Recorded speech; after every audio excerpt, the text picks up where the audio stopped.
You know, Liberty Mutual Insurance customizes car insurance so you only pay for what you need. You know what? Honestly, that's all we really want. You know, fairness. We want it in sports, we want it in life, to all be treated fairly. And what's more fair than having you only pay for what you need? Way to go, Liberty Mutual. This message was brought to you by Liberty Mutual Insurance Company. Visit libertymutual.com to learn more.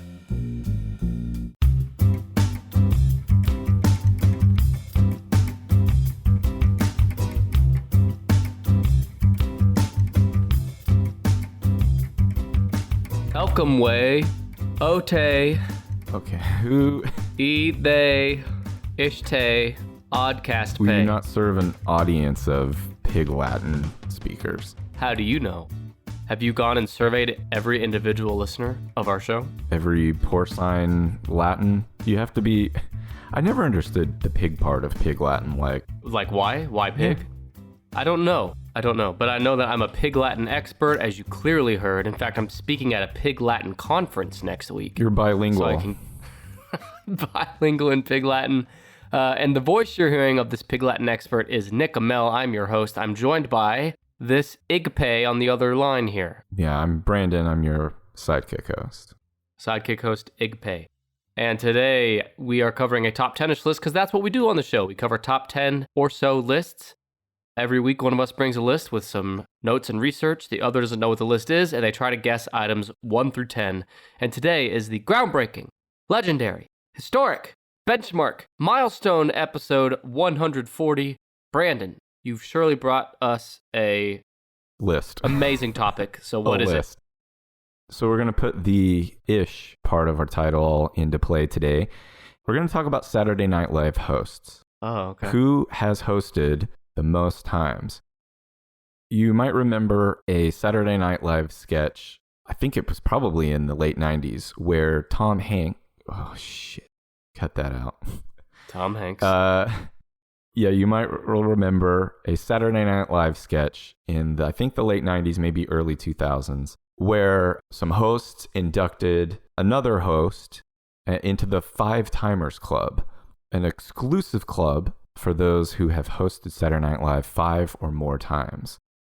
This list is composed of those who are now technically in the Five Timers Club.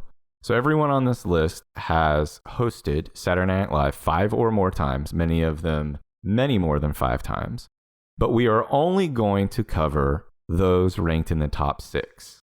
There's 7 total hosts that we're going to talk today because there's a tie for 4th place. But we're going to cover the top 6 because there are 5 celebrities tied for 7th place Oh my and God. 7 tied for 8th place. So we're not going to go through all those. It's Who's got time for that shit? Yeah, it's no longer an exclusive club, but we are going to talk about those who are in the most exclusive part of the exclusive Five Timers Club. These are all of those who have hosted 7 or more times. Like I said, this is the top 6. Yeah. And there are 2 number 4s. There is a tie at number 4. Now, Saturday Night Live, remind me, is that the show that Alex Trebek hosted where he'd ask... Oh, you're flailing. I'm playing. Saturday Night Live started in 1975. I don't know. Everybody knows what Saturday Night Live is. On a scale of 1 being, I can't stand it, and 10 being, I never miss an episode, where do you fall on how much you enjoy Saturday Night Live? Just overall, not currently, but overall. 3, maybe 4. I'm kind of the same way. I've never sat and watched a live Saturday Night Live in my life. All I've done is seen clips here and there. I'd say the percentage in which I laugh is less than 50%. Sort of in the same boat in terms of laughs, but I have watched considerably more Saturday Night Live, including like clips of older stuff that I didn't catch when it aired. Well, the older stuff is what I find funnier usually. Yes. With like I watched it live during the 90s as like a middle and high schooler. I remember thinking that was a big deal to stay up and watch it and be able to like talk about it. And really have not watched it much at all since then. Some of it's funny, but like it's just way more misses than hits. What year did you say it started? 1975. Was it always a rotating guest host like that? No, in fact, 2 of them in particular that hosted a lot very early on. So no, they did not have a different host each week. There was always a host, but many times, like, you would be like the same host would host many episodes in a season. Okay. One more question, and then I'm ready to guess.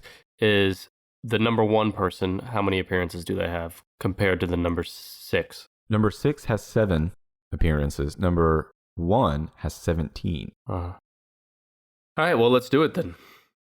Should I crush this list and dominate it as I do, or should I take my time? You can try, but there's one on here that I'm 99% positive you won't get. You will not have heard of him. He is tied for number 4, and he did get most of his hosting appearances within the first year or so of Saturday Night Live. And like I said, I don't think you've heard of him. In fact, maybe I should just start us out with him. Okay, sure, since you're here. I'm going to start us out with the gentleman who's tied for number 4 with 10 total appearances as host of Saturday Night Live. His name is Buck Henry. Listen to the show. He's dead. Have you ever heard of Buck Henry? Now, was he the one that was in that silly vampire trilogy called Twilight? No. To me, the name Buck Henry sounded familiar, but I thought it was someone who used to star in Westerns. It sounds like the name. Yeah, that's what it sounds like. Sounds like the name of someone who would have, co-starred with John Wayne. It's not. Buck Henry was born Henry Zuckerman in 1930. He died just last year, January 8th, 2020, at the age of 89. He was an American actor, screenwriter, and director. Now, a lot of his credits I don't recognize, but it just seems like he was integral in the first few years of Saturday Night Live. Henry hosted Saturday Night Live 10 times between 1976 and 1980, making him the show's most frequent host during its initial 5-year run. It became a tradition during those years for Henry to host the final show of each season, beginning with the 76-77 season. During one episode, in October 30th, 1976, Henry was injured in the forehead by John Belushi's katana in the Samurai sketch. I don't know if you ever saw this, but John Belushi used to play like a fucking samurai. And the one that I saw was this guy, Buck Henry, goes in and it's like a samurai deli. And he just uses his fucking... A samurai deli. The giant katana blade to cut the sandwiches. And also Buck Henry's head. He accidentally struck Henry in the head with the katana. His head began to bleed and he was forced to wear a bandage on his forehead for the rest of that show. As a gag, the rest of the members of the cast also wore bandages on their foreheads for the rest of the show. Now, a couple of questions here. You said the samurai what? The katuna? The sword of a samurai is called a katana. Did you know that before reading this? Yeah, I've known it since I didn't fucking know that. Okay, well, first of all, yes, I have since I was a kid. Katana came up during my Ninja Turtle craze. Oh, okay. And more recently, katana is constantly referenced in the game Ghosts of Tsushima. Okay, and... So fuck you and your katana ignorance. Well, you cheated because you watched Ninja Turtles. Right, I cheated by having knowledge ahead of time. Also, this reminds me, unrelated, of a sketch on the Amanda Show on Nickelodeon decades later, where there was a barbershop and the hairstylist would cut off the ears on accident of the customers and she'd just toss them into a giant ear barrel and there was a barrel full of ears. So that happened too. Well, I got 2 little bits here about Buck Henry. A quote from Buck Henry that I liked was he said, "I don't like to write with people because if they aren't as funny as me, I hate them. And if they are funnier than me, I hate them." Wow. Yeah, it's a joke. One of his most infamous appearances in a Saturday Night Live sketch was as Uncle Roy, a single pedophilic babysitter. That's not good. The 3 skits in which Uncle Roy, the pedophile babysitter, appeared, they remain controversial to this day. I tried to find them on YouTube, and they're not there. This was back in the 70s when pedophilia was funny, I guess. Right? Evidently, it was not even funny back then.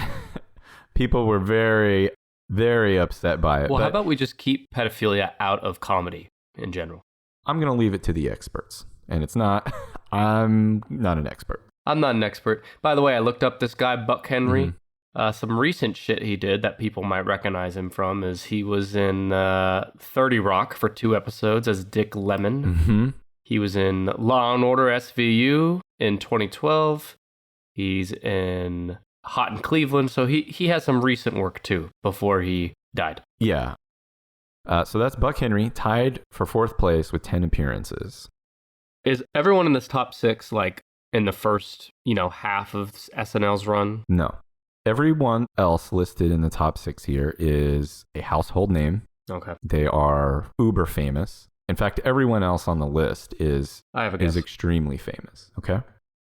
SNL alum, I think. Steve Martin. You are not alone in thinking that Steve Martin is a Saturday Night Live alum. He was actually never a cast member, but because he has appeared as a host 15 times and is number 2 on our list, it is a common assumption. I knew it. That he was a cast member. But he might as well be from all the time he spent on there. Yeah, Steve Martin is number 2. I mean, 15 appearances on one show. I mean, you're basically a cast member, honestly. So Steve Martin's first appearance was October 23rd, 1976. Jesus. His 5th appearance was April 22nd, 1978. So it took him only 1 year and 181 days to reach the 5-Timers Club. But his most recent hosting appearance was January 31st, 2009. I guess I just forgot that he was already famous in the 70s. Yeah. But that makes sense when you see how old he is. Yeah. Yep. He is by far, in my opinion, the funniest person on this list. Probably the most talented overall. And the one I was probably the most excited to talk about. So Stephen Glenn Martin was born August 14th, 1945. He is an American actor, comedian, writer, producer, and musician. Over his distinguished career, he has earned 5 Grammys, a Primetime Emmy. He was awarded an Honorary Academy Award. Among many honors, he has also received the Mark Twain Prize for American Humor, Kennedy Center Honors, and an AFI Lifetime Achievement Award. In 2004, Comedy Central ranked Martin at 6th place on a list of the 100 greatest stand-up comics. Behind Dane Cook, right? Right. Also, did you say he won 6 Grammys? Isn't that music? He has earned 5 Grammy Awards. Oh, 5 Grammys? He may have earned some of those Grammys for his comedy albums, but he has one Grammy Award. He won at least 1 Grammy Award for Best Bluegrass Album. Oh, yeah. Now that you mentioned that, I remember that he does that. Yeah, and we'll talk about that a little bit in a moment. Now, although you knew he was a stand-up comedian, I think the image that a lot of people have of him as a stand-up comedian are him with the arrow through the head. Mm-hmm. Although many critics were disdainful of his overtly silly act early in his career, its postmodern nature was admired by avant-garde filmmakers David Lynch and Stanley Kubrick, both of whom approached Martin to appear in ultimately unproduced comedy films. So both David Lynch and Stanley Kubrick wanted to make comedy film with him. I like how you said that the critics were disdainful as well. That's such a strong word. It's like it implies to me that it kept him up at night. I can't believe that fucking Steve Martin thinks he can just wear an arrow. I don't know. I wonder if it did keep him up at night, or if he knew that no, this is the path. No, not him. Oh. It kept the critics up at night because they were so angry at success. Steve Martin. Yeah. I want to take a moment and highlight my favorite Steve Martin films, and I'm interested to know which of these you have seen. Okay. The Jerk. I saw that a long time ago. I remember almost nothing, though. Deserves a rewatch. The Three Amigos. No. Three Amigos is definitely in my top 10 funniest movies of all time. Who are the other amigos? The other amigo, Steve Martin, Martin Short, and another person. Don't look it up because the other actor is also on this list today. Well, Martin Short, you know how we love Martin Short here on this podcast. I love Steve Martin as much as I love Martin Short, and Three Amigos has both of them. They should have gotten Martin Lawrence in there too, and then you'd have 3 Martins. He's probably 24 years old. Could have just called them the 3 Martins. Planes, Trains, and Automobiles. I have seen that one, and that one's my favorite with him. And Parenthood. I don't know if I've seen that one. Parenthood is the kind of comedy that I saw it as a kid and I thought it was funny, but as an adult, having kids now, is infinitely more funny. I highly recommend it. It's a Ron Howard movie. And this is all behind your real favorite, which is Pink Panther, right? I did not see the Pink Panther, but I do think his accent was funny in it from the little clips that I saw. Yeah, Steve Martin doesn't do a ton of high-profile stuff anymore. He's definitely busy. One of the last things that I saw him in was An Evening You Will Forget for the Rest of Your Life, a special on Netflix with him and Martin Short. And it's like an hour or so long comedy special, and it was awesome. But he has upcoming stuff too. In fact, he has an upcoming Hulu show with Martin Short. Yeah, Martin Short, something about Martin Short, I don't know. Everything, I don't know what like, I'm saying. He can't help it. Like, everything he does is funny. Everything, every word out of his mouth is funny. Yeah. So Steve Martin has increasingly dedicated his career to music since the 2000s. He's acting less. He's spending more of his time in his professional life playing the banjo, recording and touring with various bluegrass acts, including Earl Scruggs, with whom he won a Grammy for Best Country Instrumental Performance in 2002. He's also written novels, plays, and musicals. He is skilled with a rope or a lasso, and he did his own rope work for Three Amigos. Oh, him too, huh? Yeah. It's good to talk about a fellow rope enthusiast. He also plays the harmonica. It's something I knew about him, but did not fully understand the extent, is his art collection. He's been an avid art collector since 1968, when he bought a print by Ed Ruscha.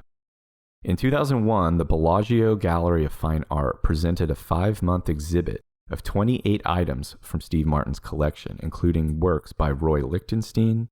I'm sorry, I'm not. I took one semester of art history, I don't remember nothing. Roy Lichtenstein, Pablo Picasso, David Hockney, and Edward Hopper. In 2006, he sold Hopper's Hotel Window at Sotheby's auction for $26.8 million. God. Steve Martin not only is funny, a good actor, his ass can also play a bunch of instruments, and now he's like a really good art collector. Yeah, he's a true Renaissance man. Contrary to popular belief, as we talked about earlier, Steve Martin was never a cast member on Saturday Night Live.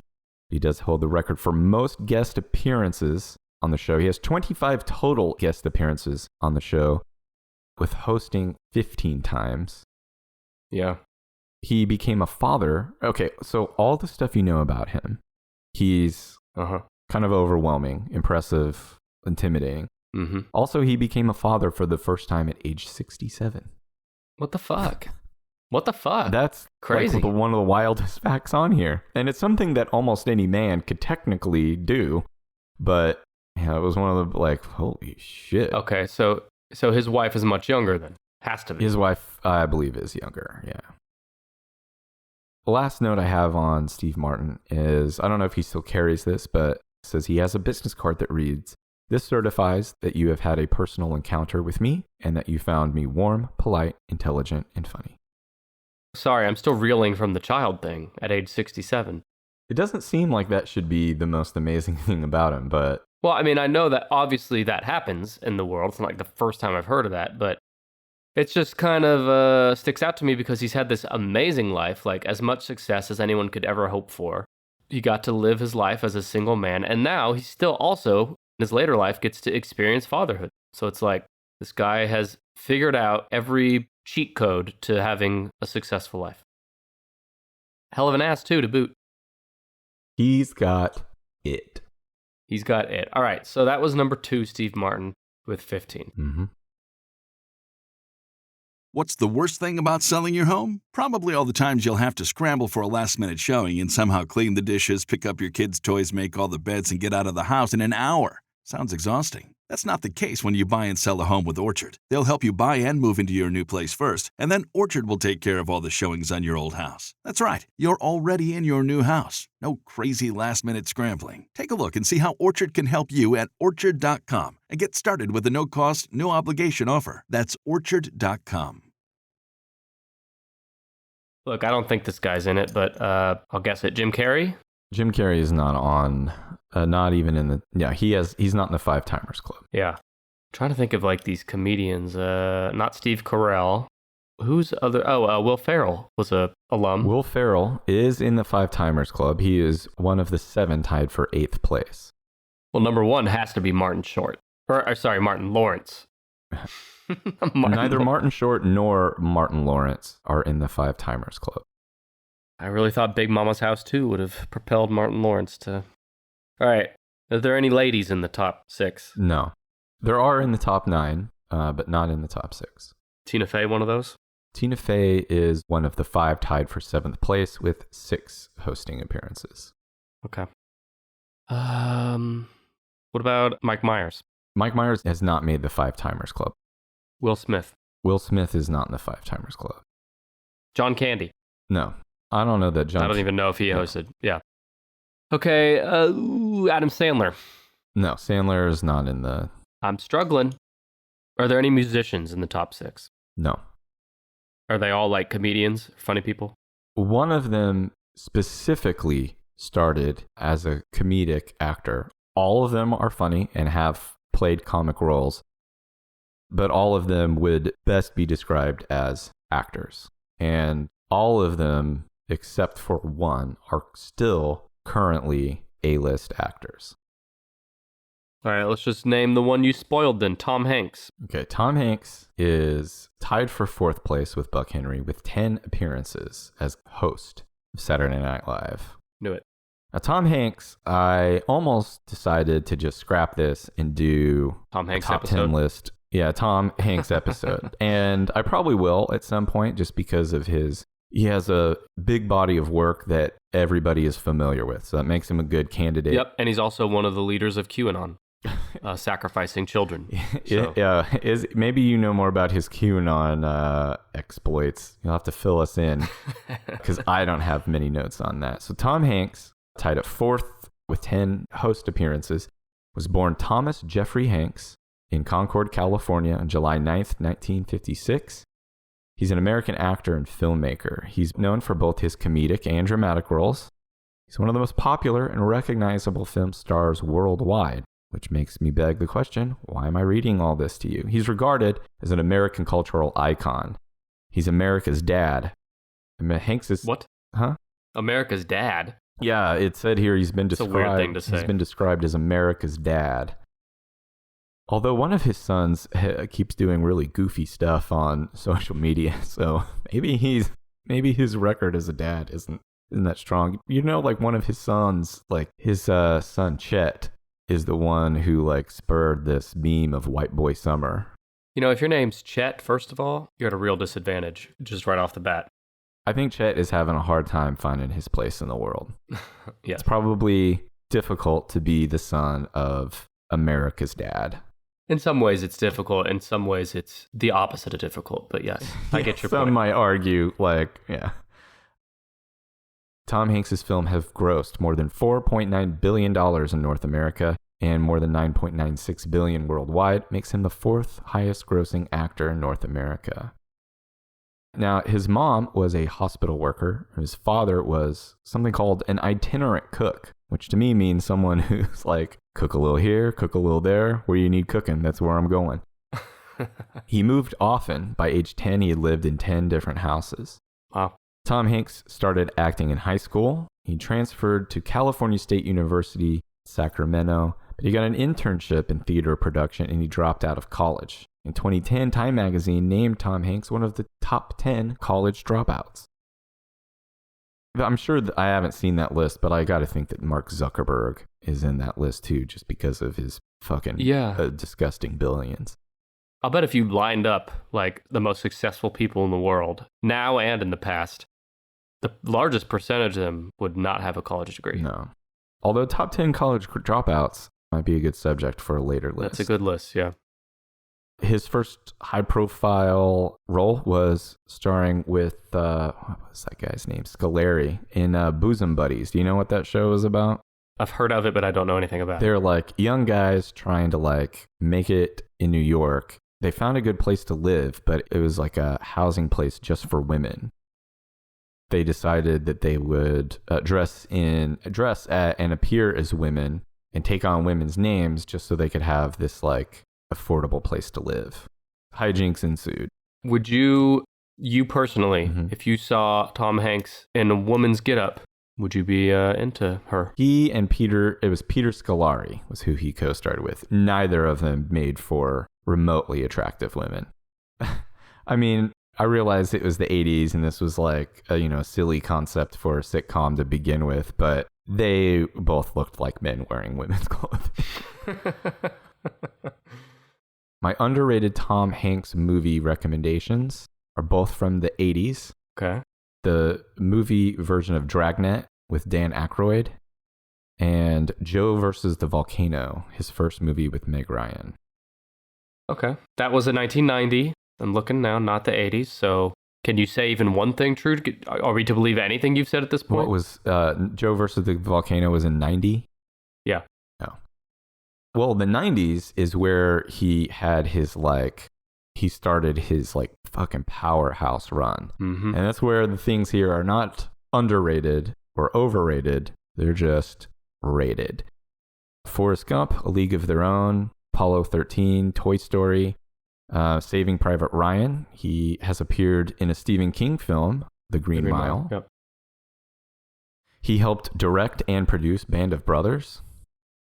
And then my overrated / most hated, I guess I wouldn't say hated, but my most disliked Tom Hanks films are The Terminal. I like The Terminal. Seems like a stupid idea. And Polar Express. We've talked about it before. Polar Express. Don't like the Polar Express. We've talked about before. The brief overview is me and Brandon think the animation style is stupid because if you're going to try to make it look as real as possible, then just fucking don't have it be animated. It's just distracting. Yeah. Now, a lot of people know this, but Tom Hanks started COVID, and a lot of people are calling it the Tom Hanks disease. Mm-hmm. It's his fault. Very early during the pandemic, Tom Hanks and his wife Rita Wilson announced that they had contracted COVID. He was one of the first people to give updates and stuff. If I remember right, he said that they didn't have very strong symptoms, just kind of felt blah. And then he and his wife donated their blood antibodies for virus research. Bunch of hippies, am I right? But also, he, if I recall, he announced the COVID thing first, and that was the first, big wake-up call for America. Right, our dad has it. Right. And then, either the same night or, within 1 or 2 days is when the NBA announced they were canceling the season. So, yeah. Tom Hanks kind of kicked off the whole thing, and I'm comfortable blaming all of it on him, COVID in general, if we're ready to do that. I've been calling it the Tom Hanks disease. Okay. My last note I have on him was this is just something cool that I found. His next upcoming film is called Finch. It's based on a science fiction story. He plays an ailing inventor on post-apocalyptic Earth. He's the last man on Earth, and he builds an android to keep him and his dog company, and he goes on a journey across the country. I want to see it. Yeah. It's called Finch. Also, 2 things. I'm on his Wikipedia now. 2 films coming out after Finch. Number 1 is Pinocchio, which is filming now. Oh. Which I'm fine if I never see another Pinocchio film, but it is what it is.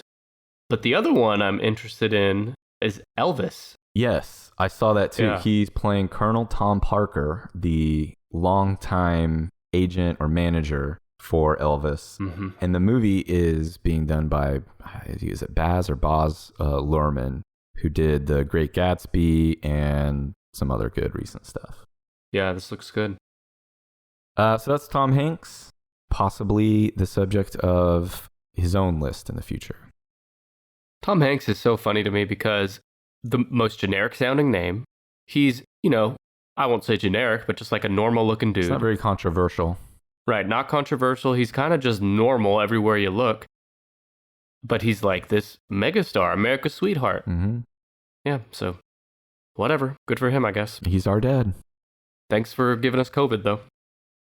All right. Wow, I only have 3 out of 6. So help me out here. So the remaining 4 on the list, 3 of the 4 are as the same recognition level as Tom Hanks. Tom Cruise. No, I don't know if Tom Cruise has ever hosted. I don't know if he's capable of that. He does seem like someone whose management team has to meticulously, strategically manage his appearances. Yeah, I think that's too freeform for Mr. Cruise. Oh, Bill Murray. No, Bill Murray has not I don't know. Oh, Bill Murray. I'm sorry. Bill Murray is on the list. He is one of, I guess there are 8 that are tied for number 8, not 7. He is also tied for 8th place with 5 total appearances. So he is on the list. He is a 5 in the 5 Timers Club, but he is not in our list of the top 6. He has not hosted since February 20th, 1999. Wow. Bruce Willis. No, Bruce Willis is not on this list. Let's concentrate on number 5. Okay. Because number 5 is the one who is not a dramatic actor. He is Pee Wee Herman. No, he is pretty much strictly a comedic actor, and he's the only one of the remaining actors on the list who is also a former Saturday Night Live cast member. Is it okay? I'm not sure if this guy is SNL. I actually think he's maybe not. David Spade. No, David Spade was a Saturday Night Live cast member. This is someone who's more high profile and has made more successful films than David Spade, and he's older. This is someone whose most successful movies came in the mid to late 80s. I know. I'm going to slap myself in the head when I hear it. I just cannot think of it. Give me some more clues. He's known for being difficult to work with. Difficult to work with. The most recent thing he was known for was being a part of an ensemble sitcom. And he left after the 4th season, partially due to conflicts with the series creator and showrunner. I'm not getting it. Who is it? Chevy Chase. Chevy Chase. Fucking Jesus Christ. See? I knew it. Yeah, I sure did. Chevy Chase is number 5 on the list. He has 8 appearances as host on Saturday Night Live. His first was February 18th, 1978, which is after he was a cast member for the first year. Then he left, but he did come back to host. That first appearance being in February 78. Yeah, the most recent time that he has hosted was in 1997. He's not on my mind because I've just never been a big Chevy Chase fan.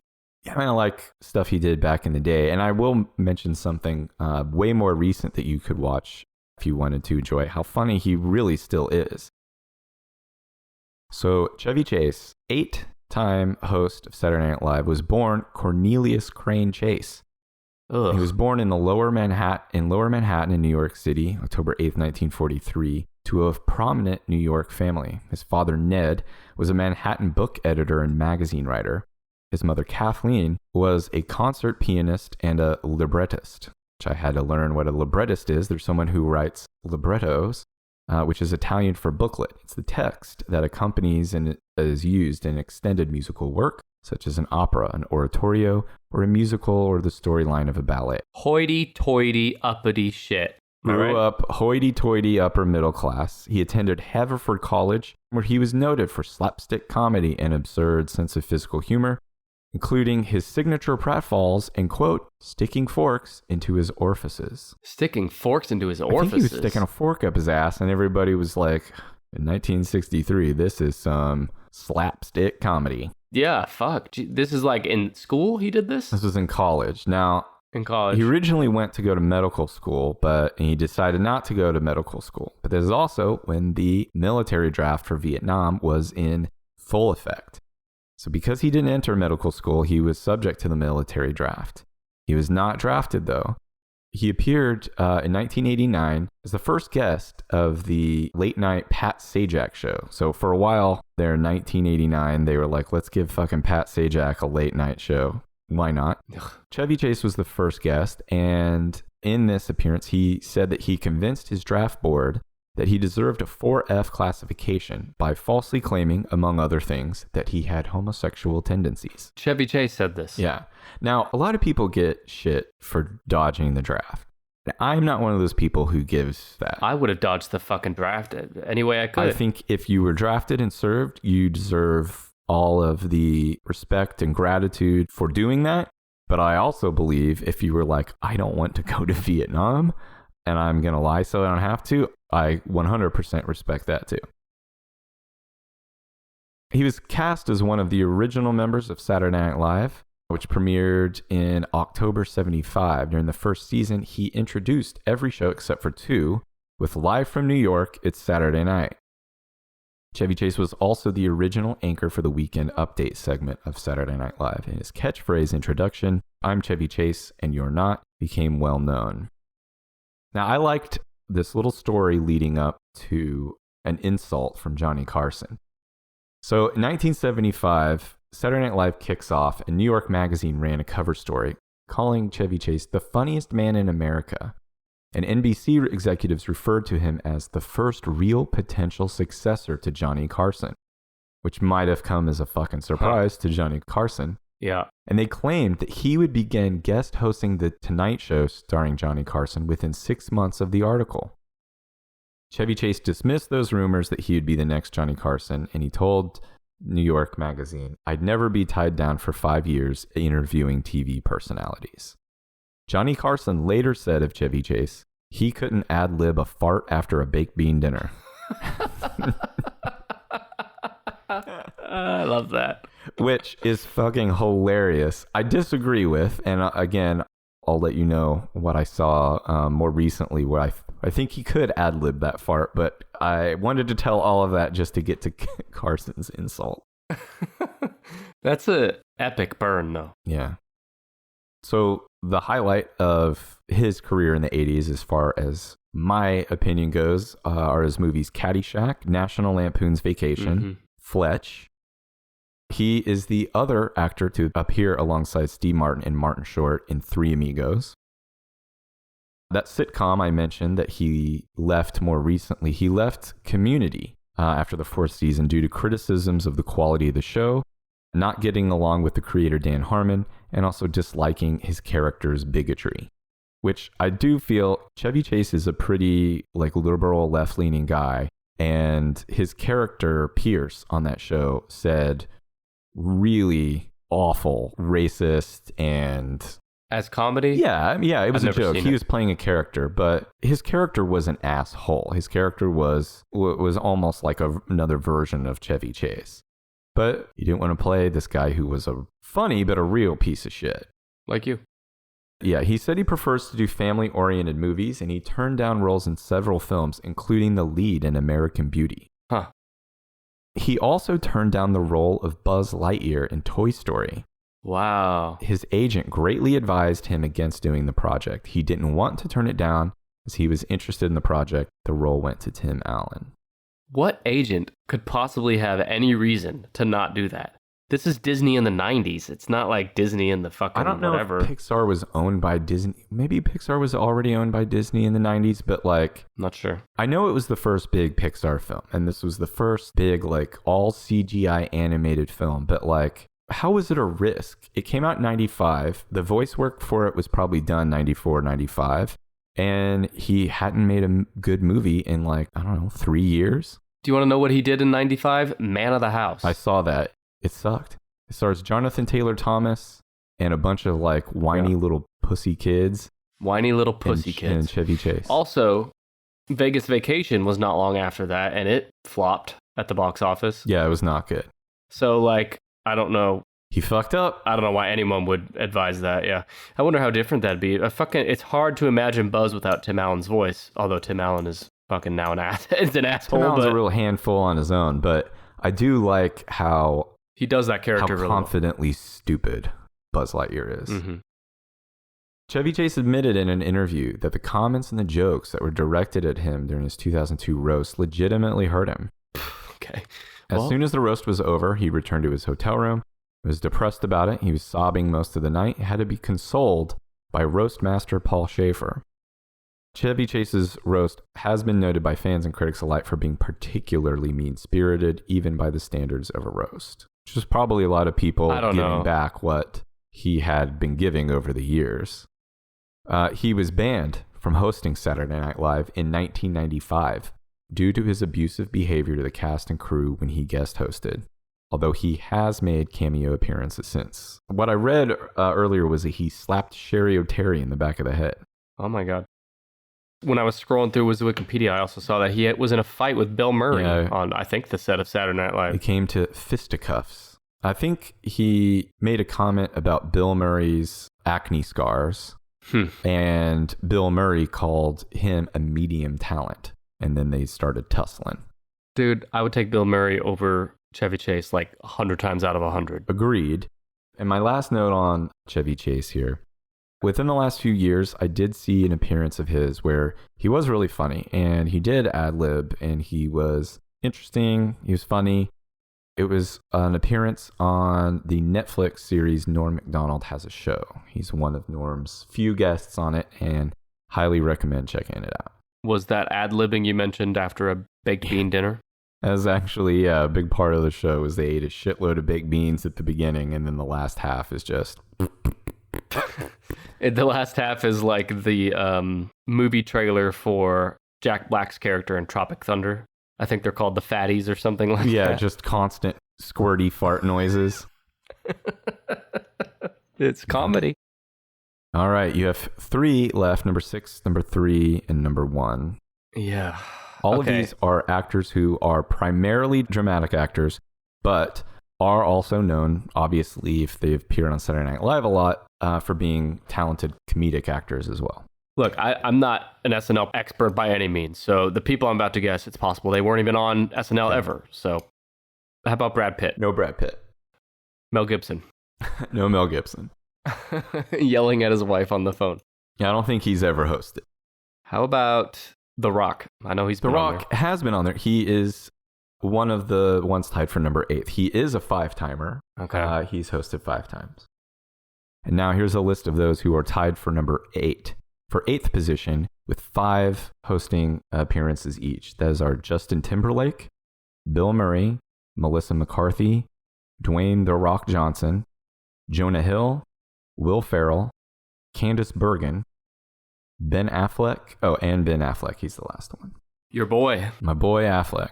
Have you DVR'd all of those Affleck appearances and watch them every weekend? Never seen Affleck on Saturday Night Live. Surprising. Oh, well, I have a guess, but I'll hold it. Okay, so then those who are tied for 7th place with 6 total hosting appearances are Scarlett Johansson, Elliot Gould, Tina Fey, Danny DeVito. Danny DeVito. Which I've never seen any of those, but goddamn it, now I want to.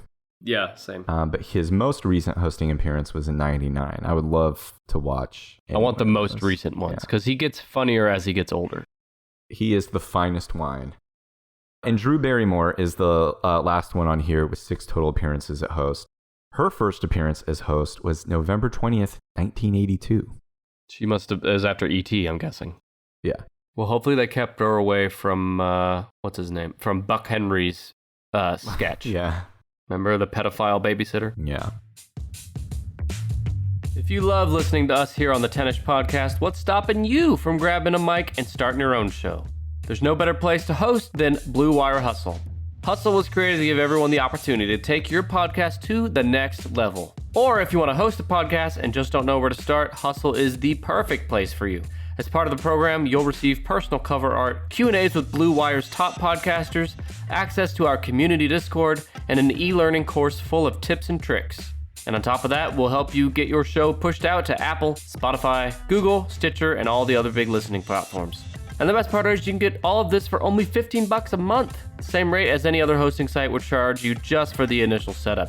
So, if you're ready to do more than just listening to us, then make your voice heard in Hustle. Acceptance into the program is limited though, so get your application in today. To apply, go to bwhustle.com/join or check out the description box on this episode to find out more. But again, that's bwhustle.com/join. Okay, so you have number 6, number 3, and number 1. Again, all dramatic actors. Do you want me to How about Matt Damon, real quick? No Matt Damon. Although I think that's a good guess. Thanks. All of these guys are older than Matt Damon. Arnold. Now, I don't know if Arnold has ever hosted Saturday Night Live. Alec Baldwin. Yes. Alec Baldwin is number 1 on the list. I fucking knew it. It's because of the Trump impersonation. They like having him on, right? Well, they do like having him on. However, he joined the 5 Timers Club as long ago as 1994.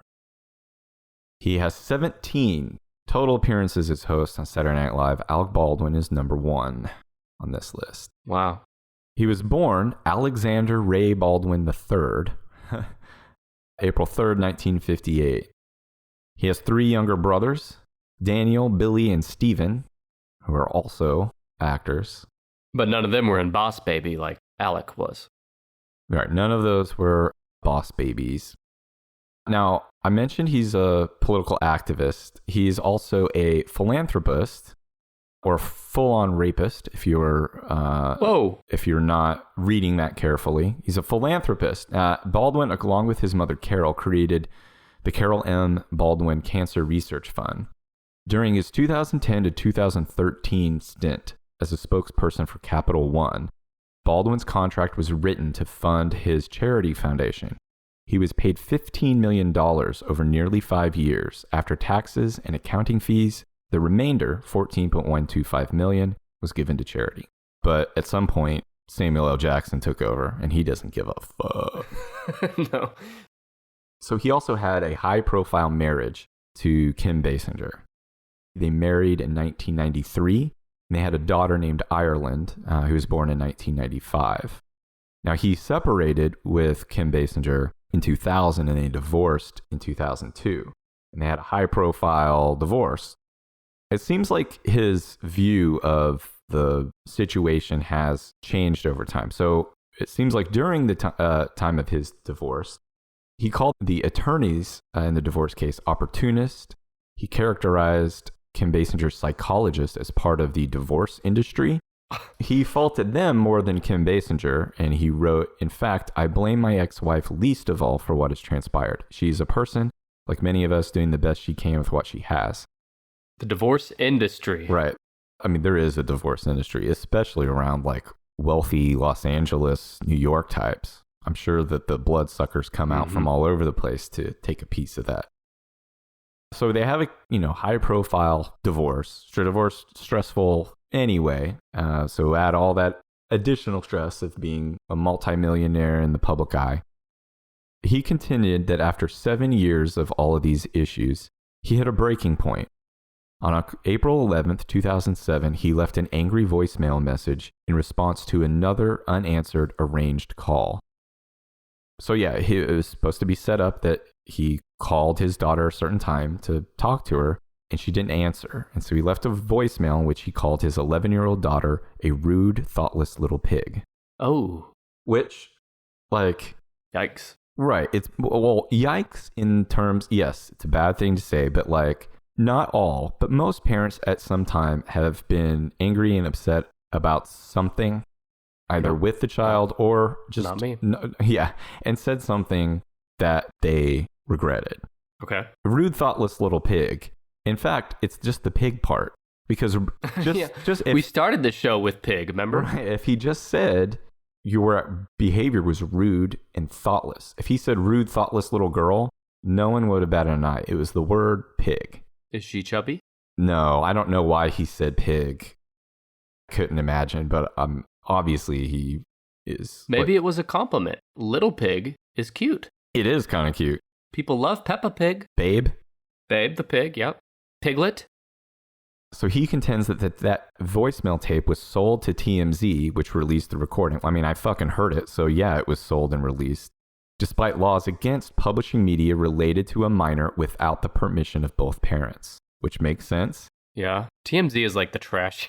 Yeah. Like, he admitted that he made a mistake and he asked not to be judged as a parent based on a bad moment, which I'm sure that there's someone listening to this who's going to be like, oh yeah, you're doing a lot of apologizing for Alec Baldwin. But I do think he is a dickhead. He has a big ego. Like, he's probably not the easiest to like work with or get along with, but he got a lot of shit for like this one tiny comment. He later admitted to Playboy in June 2009 that he contemplated suicide over the voicemail that leaked to the public. Of the incident, he said, "I spoke to a lot of professionals who helped me. If I committed suicide, she, Kim Basinger, would have considered that a victory. Destroying me was their avowed goal." So wow. He went from saying his wife is just a normal person doing the best she can to saying it would have been a victory. Is an agent of Satan. Yeah, her avowed goal was to destroy him. Now, another incident. December 2011, Baldwin was on an American Airlines flight at LA International. He was playing Words with Friends on his phone while waiting for takeoff. When he was instructed to put away the electronic device by a flight attendant, he reportedly became belligerent and was eventually removed from the plane. I love going 0 to 10 belligerent. The story makes it sound that way, that he was from one second to the next. Yeah. Up in her face, screaming, red face. Because he was in an important game of Words with Friends. Yeah. Did you even stop to ask who the friend was? You know who I am? Lastly, he impersonated Republican nominee and later President Donald Trump during Saturday Night Live's coverage of 2016 presidential election. He received critical acclaim and won a Primetime Emmy Award for his portrayal of Trump, which, granted, it was funny. It looks like Trump. We all like having a good laugh at what a dumbass dickhead he is. But I know some people were like, oh, so you gave a Primetime Emmy to this guy who's like just doing this as like a lark or a goof. Mm-hmm. As opposed to all these people who put a lot of time and work and effort into, it just makes it clear that like part of the Primetime Emmys is like, well, of course. Yeah. There is a liberal agenda to, stick it to Trump, which I get it. Any chance you get to fucking poke him in the face, I take it. But so what you're saying is you voted for Trump in the 2020 election. That's exactly what I said. I'm still trying to stop that steal. Yeah. So that's Alec Baldwin. He's number one on the list with 17 appearances as host. Never would have guessed that he's that high. So the last two, I gotta admit, these are probably, these guys, these actors. These are probably not on your radar as Saturday Night Live hosts. But I have a clue for the one ranked number 6 that I think will help a lot. Number 6, dramatic actor, started in I think the early 70s. Maybe most famous during that time for The Deer Hunter. Zac Efron. No. He has a very unique way of speaking. Oh, it's Christopher Walken. Christopher Walken. Yes, of course. I should have known that. That's 6? Yeah, Christopher Walken is number 6 with 7 host appearances. I also have a lot of interest and affection for Christopher Walken, and he was also a lot of fun to research here. Christopher Walken was born Ronald Walken, which I meant Chris Walken is an improvement on that. Ronald Walken, March 31st, 1943, in Astoria, Queens, New York. He is an American actor who's appeared in more than 100 films and television programs. His most notable roles on Saturday Night Live include record producer The Bruce Dickinson in the More Cowbell sketch, which was funny at first, but was just no, it's overkill. Driven straight into the ground. The disgraced Confederate officer Colonel Angus, which is one of the see, now that's funny. That is one of the few more recent sketches that I have seen and made me laugh. Yeah, Colonel Angus. They all say it with a real exaggerated Southern accent. Now, some interesting facts about old Christopher Walken. Now, you'll notice in a lot of what I've covered here today, I did not cover extensively their work in film and television outside of Saturday Night Live. Mm-hmm. For the most part, I tried to keep it to how they were involved with Saturday Night Live and some of the more interesting personal parts of their lives. Mostly because I think a lot of these may deserve their own top 10 list one day in which we would get into more of their work. And Christopher Walken is one of those guys. He's super interesting. So I didn't want to burn through all my good Christopher Walken stuff here, but I got a lot of good stuff. When he was 15, a girlfriend showed Christopher Walken a magazine photo of Elvis Presley. And Walken later said, "I wish I could do a Walken impression. I don't think I can do it." He said, "This guy looked like a Greek god. Then I saw him on television. I loved everything about him. He changed his hairstyle to imitate Presley and has not changed it since." That's one of the things he is known for, his unique manner of speaking. Yeah. And he has a big pompadour. He has a big, beautiful, thick, poofy coif of hair. I'm sure he'll be first in line to see that Tom Hanks movie, Elvis. As a teenager, he worked as a lion tamer in a circus. I know. I remember we've covered this before sometime. And that's, if you never do anything else again, that's an interesting your story. life. Right. Yeah. So I did dive into a little bit more of the interview where this came up to get a little bit more information on his time as a lion tamer. He described the lion as, quote, like a dog. Really? And Christopher Walken replied, "Well, when I said she was like a dog, she was. You could pet her and she would rub her head on you. Oh, God. I would come into the cage and wave my whip and she'd kind of get kind of lazily get up and sit like a dog and maybe give a little bit of a roar. So it sounds like an older, pretty chill female lion. Yeah. The reporter goes on to ask, of all the help wanted ads, what compelled you to respond to that one? He says, it just looked too good to pass up. I like cats a lot. I've always liked cats. They're great company. When they eat, they always leave a little bit at the bottom of the bowl. A dog will polish the bowl, but a cat always leaves a little bit. It's like an offering. That's the quote? What the fuck does that have to do with the lion? Just such an interesting guy. It looked too good to pass up. I like cats a lot. I can relate to that, though. I mean, you guys are on the same path so far.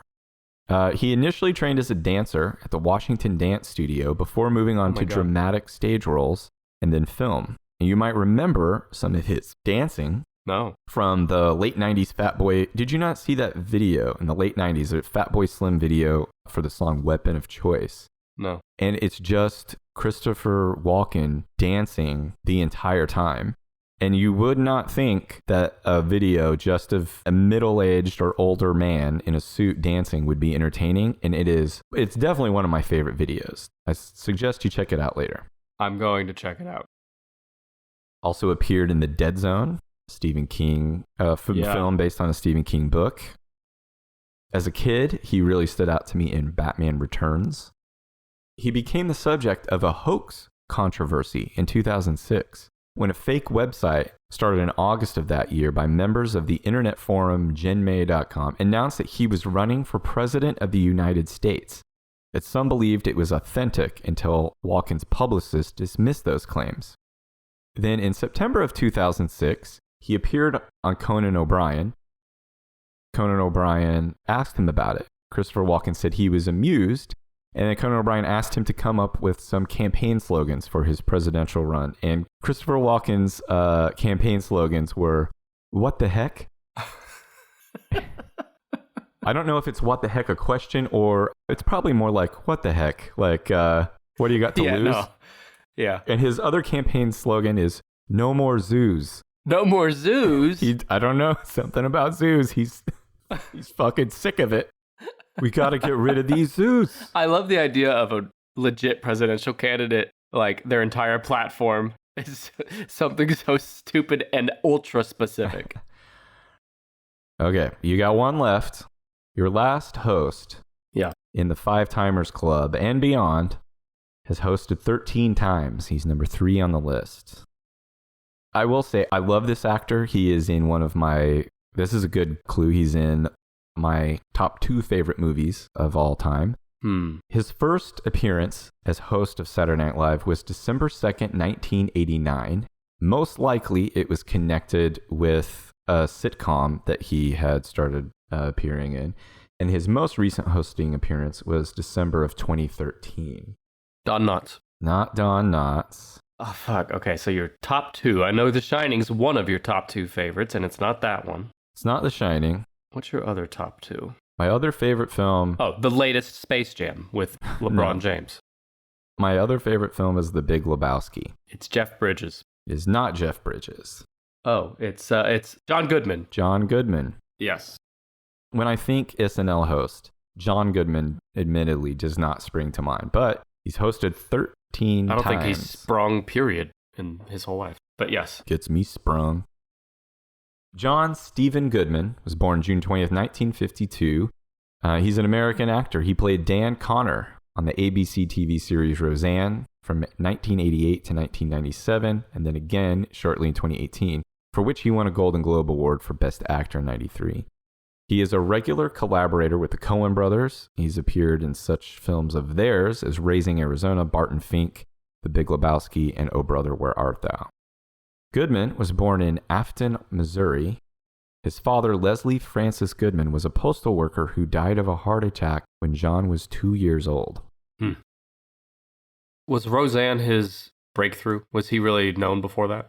No, he was not known before that. In fact, I'll give you a little bit about some of his first television appearance was a Burger King commercial in which he had no lines. He only had to bite into a Whopper sandwich with glee. Well, fuck, that probably wasn't hard for him to do. That's not hard for anybody to do. It's true. Good Whopper sandwich is flame broiled. Right. He married Annabeth Hartzog, who's from Louisiana. He grew up in Louisiana, I think, and he married Annabeth. They currently reside in the Garden District of New Orleans. So he's still a New Orleans guy, and he bought his home in New Orleans from Trent Reznor. Oh, God. Talk about two very different people with two very different lives. You see them, like, Trent handing over the keys. Yeah. So he has been open about his struggles with alcoholism, although he has been sober since 2007. In October 2012, he stated, if I'd picture in my mind a drink, basically think if he thought of it, usually straight out of the bottle, I couldn't not do it. He noted that while acting in plays, he would have the shakes so bad that he'd have to get a drink to get through the show. He says he's lucky he never got fired. Wow. As I mentioned, he's been sober since 2007. Goodman tries to attend an Alcoholics Anonymous meeting every morning. Every morning? Yeah. Wow. There are a lot of people who have been sober for like decades who just, that's how hard they stay on it. They keep on it. It becomes a routine that keeps them in it, keeps them on the wagon. He revealed on an episode of Inside the Actors Studio that of all the projects he has worked on, The Big Lebowski in 1988 is his favorite. Huh. What year was that when he said that? I'm not sure. It had to be just a few years after. I wouldn't be surprised if that was still the answer. He pops up in a lot of random things. Like he was in that Cloverfield Lane movie like 4 or 5 years ago, and he was really good in that. Really good in it. Yeah. He was also Fred Flintstone in the 90s. Well, and I was going to say, one of my notes here, he was such a perfect fit for Fred Flintstone. Oh, for sure. Yeah. Not only does he look like the physical embodiment of a very simple cartoon character, he like has the presence and the stature and the voice to carry it, but like, I don't know. I know the Flintstones is kind of a silly, like kind of throwaway thing, kind of a gimmick thing, like, oh, they're going to make a movie out of it. But like, he's really good in it. He was so crucial to that feature film version that the project would have just been shelved if he turned down the role of Fred Flintstone. He's perfect. If he didn't do it, I just watched it recently with my kids. Yeah. It's not bad. My last note on him is, you might vaguely remember he played Coyote Ugly, which in the early 2000s. Yes. So I was in college in the early 2000s, and every girl I knew loved the movie Coyote Ugly. I guess on some level, they all wanted to be like the cute party girl at the bar. Well, I grew up with two older sisters. Probably watched it a bunch. I watched the movie several times, yes. Yeah, I've seen it a few times as well. He plays the father in it. At some point, I don't know if it was inside the Actors Studio or in another interview, someone just asked him about Coyote Ugly. And this is his quote on Coyote Ugly out of context. "For the money. Honest to God, that's the only reason I did it." You know, we all like to imagine our actors being like, you know, it's their passion, it's their art form. They really put a lot of thought and they care and they pick the projects that mean the most to them. But sometimes you just gotta fucking take the shitty role that you know is gonna be an easy payday. I'm pretty sure he had like such a small part in the movie overall that like they were willing to pay him a bunch. It probably only take him like, I don't know, a few days, maybe a week to film all of his scenes. Oh, yeah. But he was going to make a big payday, and he's sort of, he's adding marketability to the movie. Yep. So yeah. They got their money's worth, I assume. Oh, yeah. Now, I still don't know why you saw this movie, by the way. Because girls that I were hanging around were watching this movie. Were those girls Tom Hanks and whatever the fuck in women's clothing? Yeah. It was Tom Hanks and Peter Scolari in drag. All right, so just to be clear, I'm not going to run us through the whole full list again, but I'm going to once again take us through our 7 members of the elite status. Number 6 on the list was Christopher Walken with 7 host appearances. Number 5 is Chevy Chase with 8. Tied for number 4 are Tom Hanks and Buck Henry, both America's Dads, with 10.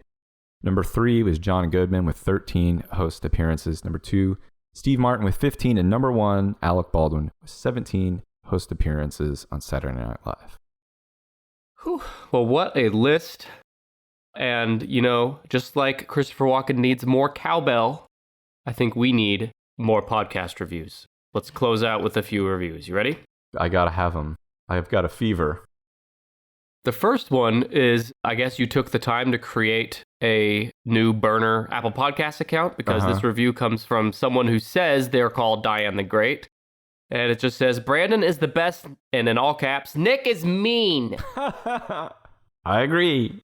I am the best. Nick is mean. It's not mean, but I dig it. Yeah, did you do that from your phone or from your computer or from a friend's phone? Like, I don't know. When did you take the time to do that? I don't know how to set up. Honestly, so these reviews come from Apple, right? Yeah. Yeah, I only have one Apple login. I don't know. I'm sure I could create another one, but I don't know how to do that. Is anyone buying it? I don't know. Brandon is the best. Nick is mean. All right. Thanks for the review, I guess, Diane the Great. The next one comes from Chop Man on Apple Podcasts. A really above average podcast. Each week, the Tennis Podcast goes over a top 10 list dealing with a wide variety of topics like murder methods, deadliest animals, deadliest jobs, deadliest cults, deadliest dictators, deadliest serial killers, and of course, Don Knotts. A great listen and a good back library to binge. Highly recommended. Thank you. That was a legitimately sweet and good, nice review, so thank you for it. But I don't know why it made me laugh. Above average made me laugh. Being above average is good, but it is good, yeah. Something about like the temperance of above average made me laugh. Yeah. Thank you for that. Yeah, thanks for the reviews. And if you want me to read yours, just write a review and I'll read it. Although I encourage you to shit on me. Yeah, shit on Brandon next time. It's always more fun for everyone in that case. Brandon, do you have any closing thoughts for us? Well, we're in summer, so Saturday Night Live is not airing right now. Yeah, great timing with this. Yeah, I can make a strong, firm commitment that when Saturday Night Live begins to air their, I don't know, what would this be? Their like 40-something season, I will not watch an episode. That's your commitment? I'm going to commit to not watching any of the 2021-22 Saturday Night Live season. Great. Well, I will join you in that commitment. I encourage our listeners to do the same. Let's put SNL out of business this year. Let me make one exception. If Martin Short hosts... Or Danny DeVito. Martin Short or Danny DeVito host, I will not only watch it, I will help promote it. What if I host? I will not help promote it. I would watch it, but I would not promote it. Great. I like how I say help promote. Like Martin Short and Danny DeVito are like sweating the amount of like viewers it's going to get. And they happen to go on Twitter and see that I retweeted it to my like 200 followers. And they're like, okay. Yeah, they can breathe easy. It's going to be okay, everyone. Well, speaking of those 200 followers, follow Brandon at Sidekick Host on Twitter. And you can follow me on Twitter and on Instagram at TheNickAmel. You can follow the Tennis Podcast at TennisPod on Twitter, Instagram, YouTube, and you can also discuss this episode with other listeners on the Listener Run subreddit at TennisPod. Till next week, I'll be back with episode 141's Top Tennis List. I appreciate you listening. Everyone but Diane the Great, who I do not appreciate you listening. Thanks, Diane. You're great. See you next week. Bye. Bye.